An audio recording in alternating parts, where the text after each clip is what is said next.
everyone, and welcome to the Simple Knit podcast. My name is Elina, and you can find me on Instagram and Ravelry as Simple Knit Co. This is a video podcast all about knitting and any other crafty business that I'm getting up to, but it's usually just knitting. And I'm coming to you from Brisbane, Australia, where I'm from and where I live. If this is your first time checking out the podcast, thank you so much. It's so lovely to meet you. And if you're a returning viewer, welcome back. Thank you, as always, for taking some time out of your day to have a chat with me. I'm a little bit all over the place today. It is currently a Sunday afternoon. I believe it's the 17th of February. And yeah, I'm just a bit all over the place today, but I still wanted to sit down and have a chat to you.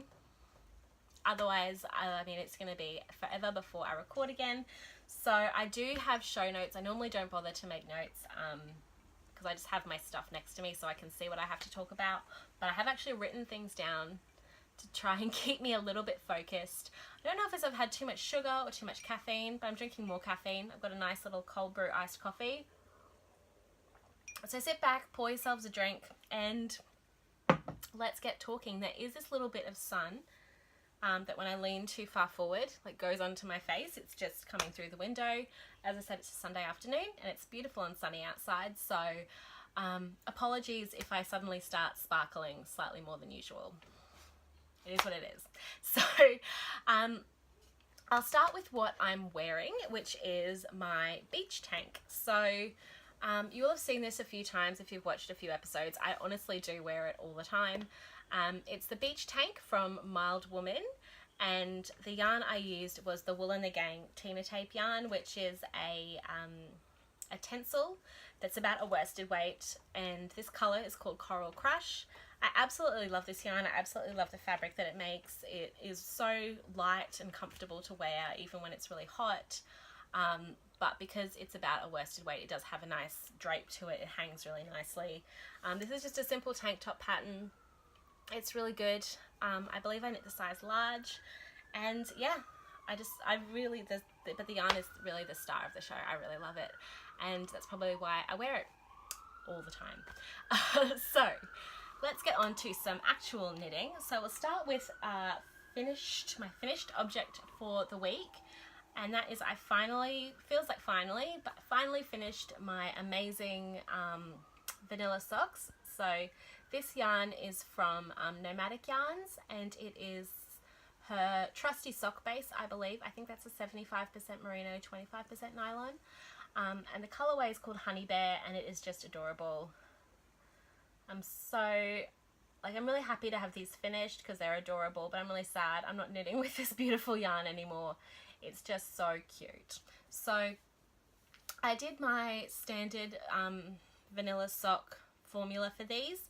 So I started with a 2x2 rib for about 20 rows, fish lips kiss heel, standard toe. I did knit the leg slightly longer than I usually do on these ones, mainly because I really like the yarn and just wanted to do as much as possible. And I have quite delicate little ankles, but then I have quite big calf muscles. So this is probably about as long as a sock could be without me having to do any increases to accommodate my leg. So it is what it is. I don't know if I said 64 stitches, 2mm needles, and yeah, got the two of them. These are just the acrylic sock blockers, I think, from Knit Pro. They're size medium, I think, but they're just the right size for my foot. Yeah, really stoked to have those finished, and I just think they're so cute, so adorable. They only took about 60 grams of the yarn actually, so I still have quite a bit left over. I have this much of the little cake still left, so I could probably get a little pair of ankle socks out of that, which is very exciting. So yeah, really nice generous yardage on that yarn as well. Let's pop them back up so you guys can look at them. There. They're adorable. But yeah, love the yarn. It's a really great pair of socks. And that moves really nice and swiftly into whips, because since I finished one pair of socks, I cast on another. This is the second sock. You may remember my first sock. These are just a 2x2 rib, fluff, little 2x2 ribbed sock. That's the first one that I knit quite a while ago. So I started off on the second one. I'm almost done. I only have a couple of rows to go before I do the heel flap. But yeah, so I'm just doing 2x2 rib, 64 stitches on 2.25mm needles, and this yarn is the Coop Knits Socks Yeah yarn by Fibre Space, and this is the colour Obsidian. I really love it. It's just a nice neutral taupey colour. As with the last time, I was just knitting it and I thought these are just, it looks really small, like really small. It is 2x2 rib, so it stretches, and as I was knitting I was thinking, I've written on my Ravelry project page that I used 2.25mm needles, and I'm pretty sure I used 2.25mm needles, but I was feeling like, what if I used a 2.5, but as I've gone, this is the same, regardless of what needle I use, this is the same gauge as the first sock, so that's all that really matters. But yeah, just a couple of rows off of doing the heel flap. I've had quite a bit of like running around, sitting around, so portable project knitting time in the last couple of weeks, so that's been where most of this has come in. Socks are usually just the project that lives in my handbag, and so I don't really work on them when I'm at home, but whenever I'm out and about, that's my go-to project, and they would just live in my purse. But yeah, that's allegedly a sock for an adult human. It does stretch, and I tried it on and it's fine, but every time I look at it I think, oh, this doesn't look right. Even the finished one that I've tried on and I've blocked, it just doesn't look right, but it is right. So those are 2x2 rib sock. Once again, it's just a pattern that I made up, and so they're 64 stitches, 2x2 rib, standard heel flap and gusset. Nothing rocket sciencey there, but yeah, very happy with those as well. This is the 2x2 rib episode because I feel like every project I'm working on at the moment, I'm just knitting in 2x2 rib 24/7. So got those socks. I also, as I said last week, cast on a hat, a 2x2 rib hat. So this is the Hipster hat by Petite Knits, and all that colour's still coming off quite a bit warmer on camera than it is in real life. But the yarn is Mending from Retrosaria, which is, it's technically a sock yarn, but it's just wool. I mean, you can use it for whatever you want. So it's just a standard sock yarn. And this is just a 2x2 rib hat in fingering weight yarn. Once again, looks real small. This is, I'm pretty sure I checked my gauge and my gauge is right, and this is the adult sized hat, and there are a few different sizes, but the sizes are, you just go longer or shorter rather than changes in the stitch count. So it's right, but it's just real small. It just looks really small. So, and I have tried it on. I can try it on for you if you like. It does like fit over my head, but it just feels really small. So hopefully when I have a bit more of it done, it will feel like a better fit. I'm doing this on the recommended needle size, I believe. I'm doing a 3.5mm needle, and I love the colour. It's going to be a super cute hat. This was really handy knitting to have when I went away the other weekend, just because, just like the socks, it's just kind of mindless 2x2 rib. You can't really go wrong with that. I did do it recommends a long tail cast on, and I did do a little tubular cast on, which actually turned out really nicely. If you can see there, that's not helpful. There we go. Just gives it a really nice edge, and it turned out really nicely. So I'm really happy with that. Once again, just there's not really much to say. It's a 2x2 rib hat. Hopefully it turns into a size that is wearable for an adult human. I have a kind of small head, so it doesn't really matter, but, and this is the rest of the skein of yarn. As I said, it's that really blue kind of fuchsia-y pink that doesn't seem to show up very well on camera. It always runs a little warmer on camera than it is in real life. But yeah, that's another 2x2 rib project. And my final 2x2 rib project is I'm on the home stretch of my Ginsberg shrug.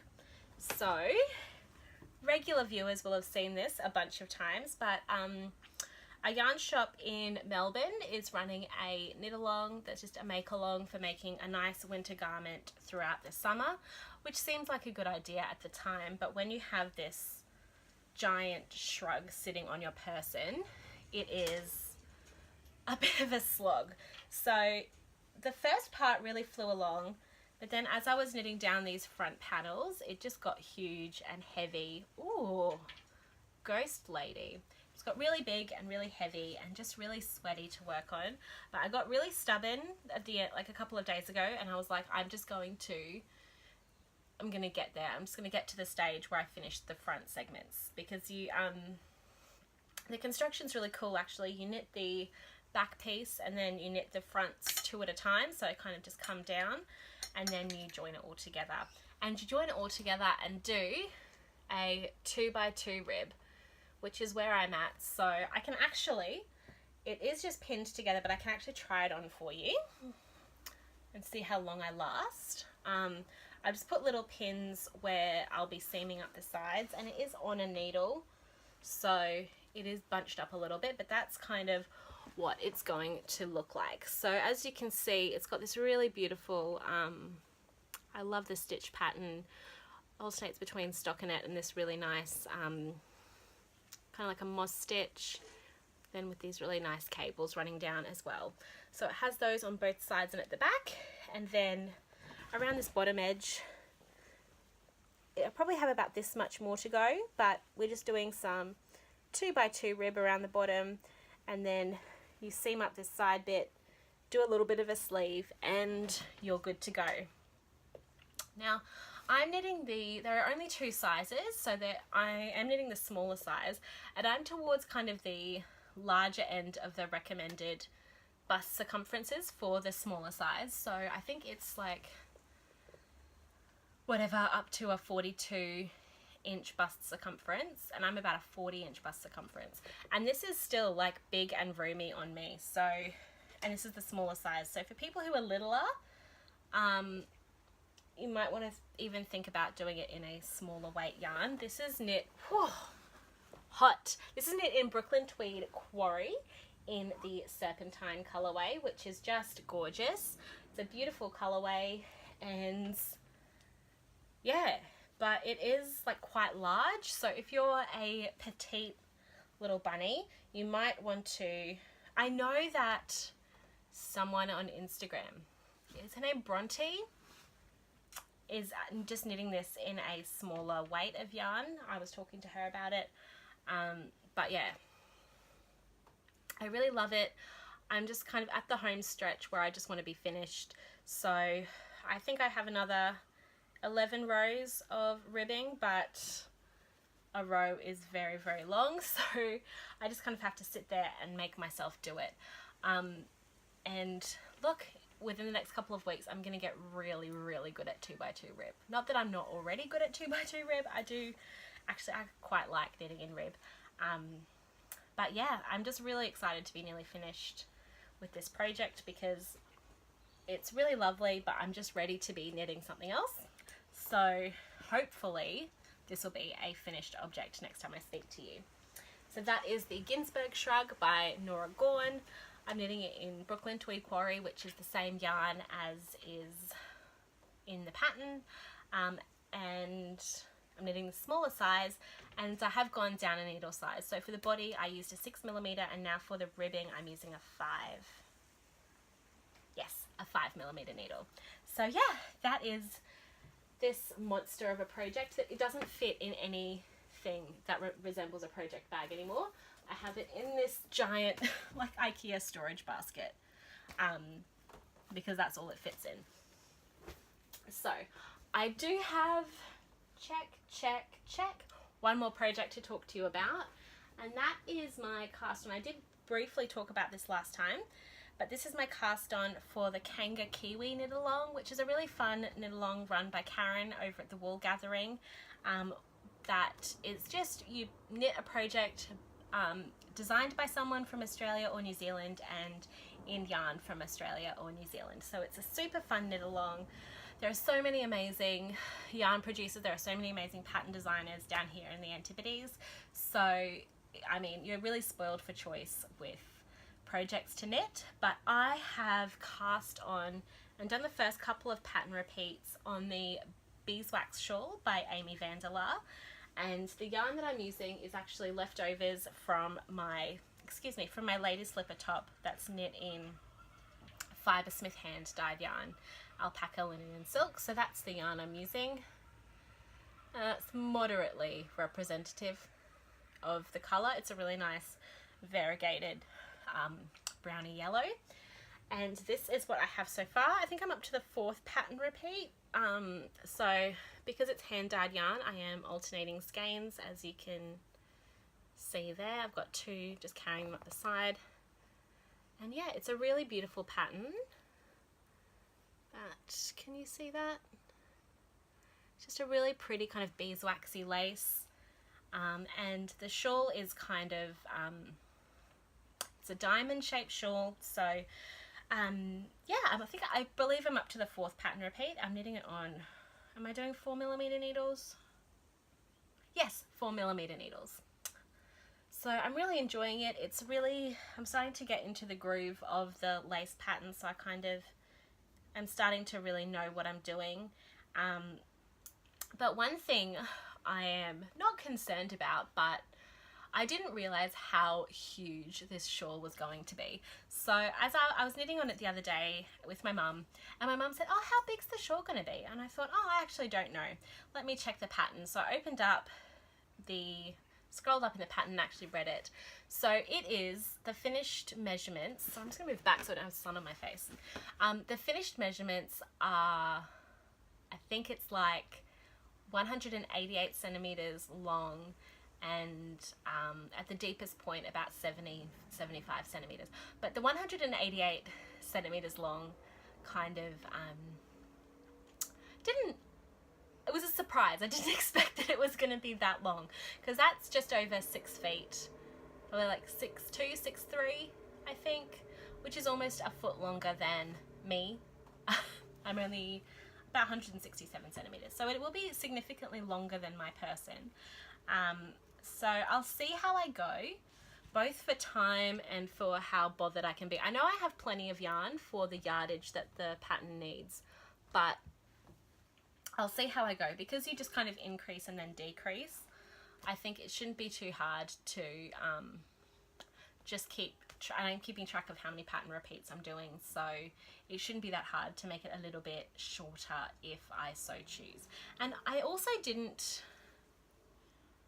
think, like, I don't know, I just didn't think, I'm not thinking at the moment, that like the motifs just look bigger on my knitting than they do in any of the pattern pictures. So this kind of raised motif that you can see, it's gorgeous, but for some reason in all the samples it just looks a lot smaller than it looks on mine. And I checked and my gauge is fine, and yeah, it just looks really big on mine, and maybe that's just because I have terrible spatial awareness, but it just looks really big. But that's fine. It's going to be a super beautiful, cozy, fancy shawl. And as I said previously, I do want to knit more shawls this year, because the ones that I have, I wear stacks, and I quite enjoy knitting them as well. So yeah, that is the beeswax shawl, and I love this colour so much. I think it's going to be really lovely. So hopefully, I did hope to have a bit more of this done, but I just want to get that Ginsberg finished. So that is all that I'm currently knitting at the moment. But I did have one other making thing to talk about, and that is some mending. So I made these slippers a couple of years ago, just in some 12-ply acrylic from my stash. The pattern is the Simple House slipper from Temple of Knit. It's a free pattern on her blog. I'll link to it down below. They're really great. They're really comfy. It's yarn that I'm not precious about at all, so I just like kind of wore them stacks, and then in one of them I got a little hole just under the side of, just under my foot. I don't know if it's a wear hole or if it caught on a floorboard. I don't even really remember it coming through because I usually wear these with other socks. So I didn't even feel it happen, but I did have a hole in them. And so, I mean, it wasn't a difficult thing to knit. I could have easily knit another pair, but I'm trying to be a little bit more mindful of my consumption. So I thought I'm just going to mend this. So I used the mending with a patch tutorial from Very Pink Knits. I'll link that down below as well. And it was super easy to do. I couldn't be bothered to dig up the yarn that I used, so I just found some other acrylic and held double to get about the same weight. And it also meant it made it really easy to see what I was doing. So I just picked up 5 stitches, knit a little patch, grafted it across the top, and then whip stitched the sides down. And yeah, made a nice little patch that it sticks out a little bit now, but as I wear it down, that'll just wear in with the rest of the fabric. And then I use the end on the inside to just secure the loose stitch, so it hopefully won't be going anywhere. There he is. Yeah, so that was just a very satisfying thing. It was super quick. I mean, it took less than half an hour because it's just this tiny little patch, but it felt really satisfying and really good to give these really cute slippers a new lease on life, and they're ready to go when the cold weather finally hits, probably in about 2 months' time, to be honest. But yeah, that is all of the making that I have done. I feel like I'm talking about 100 miles an hour, but that's all the making that I've done recently. I did have one dream knit that I wanted to talk about. So issue 7 of Liner magazine is out. Mine is sitting at my office because I did order a copy from the only independent yarn store in Brisbane, Yarn Glorious Yarn, which is based on the other side of town. And I couldn't be bothered to go over to Taringa to pick it up, so I got it posted. But I didn't think, they kind of post out the pre-orders so that they arrive on the day that the magazine's released, and that was my day off. So I didn't really want to go into work just to pick up my magazines. So my copy of Liner is waiting for me at the office. But I wasn't sure if I was going to get it because I wasn't really that psyched on any of the patterns, but some of them I'm seeing from the test knitters are really, really lovely. So the one in particular, what's it called? It's the one by Lerka of Fiber Tales. It's the Nerea sweater. I believe that's how you pronounce it. But it's just a really cute 3/4 length sleeve, kind of cropped-ish jumper with some cute cabling details down the sides and down the arms. But there is this amazing, the version in Liner is beautiful, very like their aesthetic, but there's amazing version from one of the test knitters. One of the girls I follow on Instagram, her name's Jenna, her handle is The Lady Who Lunches. She knit this amazing like bright corally red version that's quite cropped, and it just looks so good. It looks amazing. I'll link Jenna's Instagram down below. Everything she knits is amazing. She's just a very inspirational person to follow. But this particular jumper just looks so good. So I think once I've like knit through all of the crap in my stash and everything in my queue, just add it on the end. But I really want to make that jumper in red. I think it just looks so, so good. So definitely recommend having a look at that. Yeah, it just looks so amazing. So that is what I'm currently thinking about and dreaming about when I'm knitting everything else. Yeah, that's about all of the knitting content I have to talk about this week. I've just been really busy, really just feeling a bit all over the place at the moment, which isn't great. I'm trying to be a little bit more like focused and just kind of calm down a little bit. But I'm just a little bit at the moment. It's hard to explain, but because there has been a few things I've been watching that I've really, really enjoyed. So there's a new series that's come out on Netflix called Russian Doll. I know everyone's probably seen it already, but it's really, really good. I wasn't really sure about it when I saw the preview. I was like, oh, whatever. But for whatever reason, I actually watched it, and I'm not a big binge watcher. Like, I kind of watch one episode at a time usually, but I watched all 8 episodes basically back to back. Last Sunday, I just spent the afternoon, and they're only 20-minute episodes, so it's only a couple of hours, so it doesn't sound quite as bad. But yeah, I just couldn't get enough. It's so good. All of the actors are amazing. It's just shot really beautifully, and it's really interesting and like really fun and funny, but also kind of heartwarming in the end as well. So I highly recommend watching Russian Doll on Netflix, and it just makes me want to have big curly red hair forever, like the main character.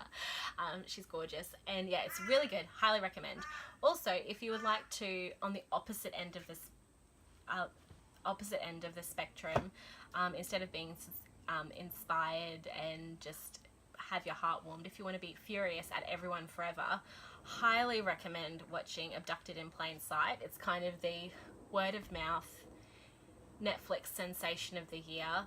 I feel like everyone's watched it, but if you haven't, like, I'm not kidding, just stop watching this podcast now and watch that. It's 90 minutes of your day, and it is just 90 minutes of you saying, what the hell?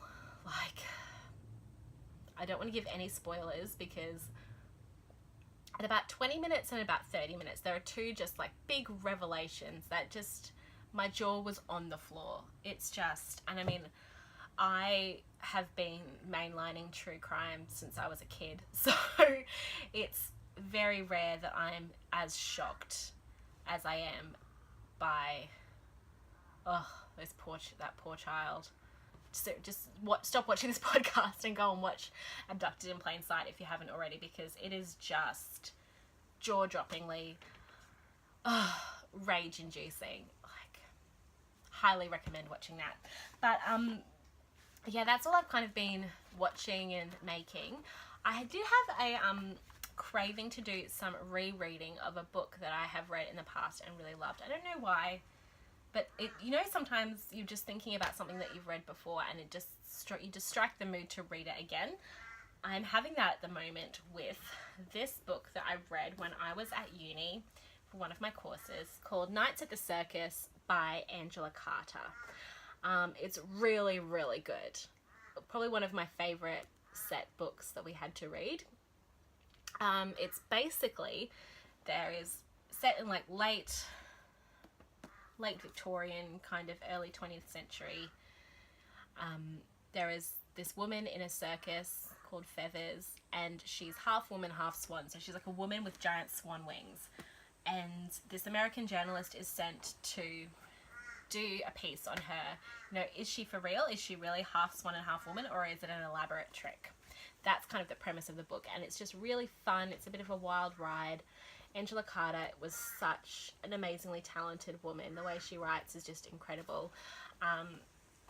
She did some really cool like fairy tale retellings as well. She died quite young, unfortunately, so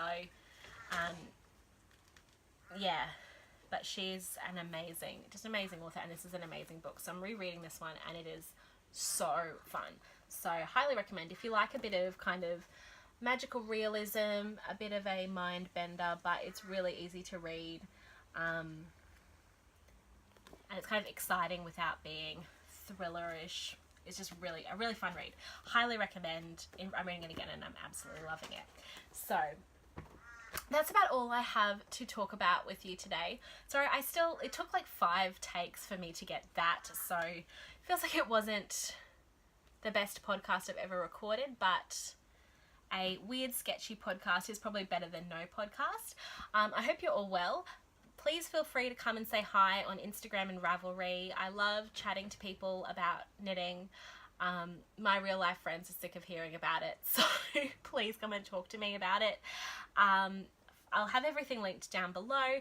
Leave a comment down below. Tell me about what you're knitting. Tell me about your dream knits. It's probably, unless you're also in Australia, it's probably not suffocatingly hot. Tell me about whether there isn't suffocatingly hot. I would really appreciate it, because it's getting to the stage where I feel like I'm never going to be cold again. I know that's not true, but it's getting to that time of year. We probably have about another month of summer, technically. Technically, autumn starts on the 1st of March, but it usually doesn't start to get cold until about April, or cool until about April. So think of me sweating under my Ginsberg. I feel like I just want to go back get knitting and get that monster finished so I can cast on something else. I'm gonna go. I hope you all have a great week, and yeah, hit me up, say hi. Thanks again for taking some time to hang out with me today, and I will catch you next time. See you later.